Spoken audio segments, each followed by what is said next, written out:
6-year-old Myra often pressed her small hands against the cold glass window of her bedroom, watching a particular puppy who lived under the dumpster across the street. The puppy was always there, surrounded by other stray dogs. But it was this puppy that caught Myra's attention. Each time their eyes met, the puppy would excitedly dart out from under the dumpster, wagging its tail and twirling with joy. Though they hadn't met, Myra felt an unspoken bond with the little dog. Myra had long wanted a puppy. A year ago, she asked her father, Mr. Smith, if they could get one. Before she could finish her sentence, he flatly said no. He had a deep dislike for dogs and always chased them away from the neighborhood. Myra's mom, Esther, remained quiet but sympathetic to her daughter's desire. One afternoon, the family prepared to go out for a drive.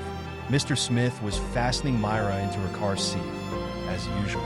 But in his rush, he placed Myra's beloved teddy bear, her constant companion, on the roof of the car and forgot about it. As they drove away, Myra noticed her teddy wasn't with her. "Daddy, my teddy bear is gone," she cried out from the back seat. Mr. Smith glanced in the rearview mirror but kept driving. "It's probably at home. We'll get it later," he said dismissively. Unbeknownst to them, the teddy bear had slipped off the car roof and fallen into the street 100 meters from their house. The little puppy, always watching, saw the bear fall. It darted out from under the dumpster, grabbed the teddy bear in its mouth, and attempted to chase after the car. But the car was too fast, and the puppy soon gave up, dragging the teddy bear back to the house. Hours later, when the family returned home, they found the teddy bear waiting on the doorstep. Mr. Smith smiled at Myra, saying, "See, we must have left it here." Myra knew otherwise but said nothing, casting a glance toward the dumpster. She had a feeling she knew who had brought it back. That night, trouble crept into their peaceful home. Two men, clad in black and wearing hoods, silently approached Myra's bedroom window. They used a crowbar to pry it open. Just as they were about to enter, one of the men yelped in pain, having been bitten on the leg by the little puppy. The dog dodged a retaliatory kick and ran off. They resumed their efforts to break into Myra's room. The little puppy soon returned with other street dogs. Together, they barked furiously, driving the would-be intruders away. The commotion woke Mr. Smith, who stormed outside, furious at the barking dogs. He shooed them away, unaware they had just protected his family. The next morning, as Mr. Smith inspected the yard, he noticed the damaged window. Assuming it was caused by the street dogs, he angrily called animal control, who promptly rounded up every stray in the area. All but one. The puppy was captured thanks to its hiding spot inside a small box under the dumpster. Days passed, and with the streets now silent, Mr. Smith felt a sense of relief. But one fateful night, the two thieves returned. This time, they caught the puppy in a net, stuffed it into a trash bag, and proceeded with the plan. They quietly broke into Myra's room, snatched the sleeping child, and fled. Inside the trash bag, the puppy gnawed furiously, eventually tearing its way free. The dog sprinted to Myra's parents' room, barking wildly. Mr. Smith, infuriated by the disturbance, chased the dog, but the puppy led him to Myra's room. When Mr. Smith and his wife saw the open window and their daughter's empty bed, panic gripped them. They called 911 immediately.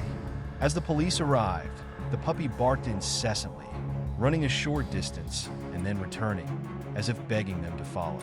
The officers and Myra's parents hesitated at first, but the dog's persistence convinced them.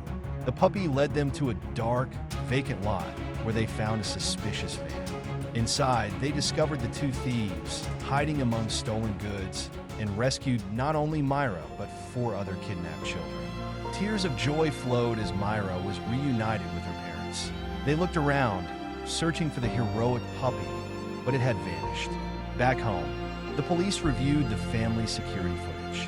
They watched in awe as the video revealed the puppy delivering Myra's teddy bear to their doorstep, and later, bravely fending off the thieves during their first attempt. Seeing this, Mr. Smith's hardened heart softened. He had misjudged the street dogs and the puppy that had risked so much for his family. The next morning, Mr. Smith went looking for the little dog. When he peered under the dumpster, he saw a small box in the shadows. He pulled it out and found the puppy curled up inside. With tears in her eyes, Myra looked at her father, silently asking for permission. He nodded. Myra gently picked up the puppy, hugging it close. From that day on, Mr. Smith worked tirelessly to ensure the safety of the stray dogs in the neighborhood. He rallied the community, and together, they adopted every dog that had been taken by animal control. No dogs were put to sleep that day. Years later, the once dismissive Mr. Smith had become an advocate for animal welfare, opening a sanctuary for abandoned dogs. And as for Myra, she grew up surrounded by the animals she loved, eventually becoming a veterinarian. At her side was always Dimpy, her best friend, the little puppy who had once lived under the dumpster. The next inspiring story is waiting for you. Just click the video on your screen now. Thanks for watching. If you like this video, please press like. Make sure you hit that subscribe button to never miss an inspiring story.